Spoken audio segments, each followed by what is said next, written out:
Në skenën e teatrit Andon Zakuçajupi, publiku do të ketë mundësinë të shohë dramën Përtej horizontit nga Eugen O'Neill, një vepër e thellë që trajton dashurinë, dilemat, ëndrat dhe fatin e njeriut. Në regjinë e Silvio Goskovës, drama do të rivihet në skenë pas ditën e së premtes. Nesër, 8 maj, në orën 7, në Teatrin e Korçës, është vetëm një ditë.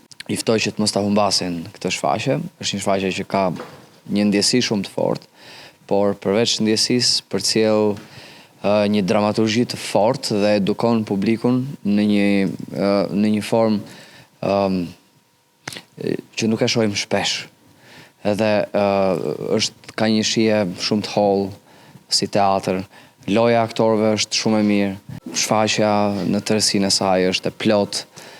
Kështu që është për të mos u humbur si shfaqje. E veçanta e kësaj shfaqje është që ne kemi pjesëmarrjen e jashtëzakonshme të Niko Kanxherit, një emër shumë i njohur i teatrit dhe filmit shqiptar.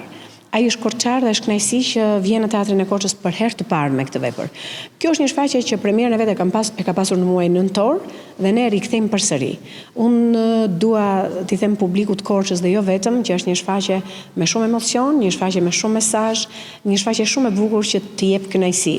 E janë që ta kaloni një mbrëmje të kësaj fundjave ndryshe nga të tjerat. Vepra Përtej horizontit fton publikun të përjetojë një nga dramat më të fuqishme të skenës botërore, sjell me mjeshtëri në Teatrin e Korçës.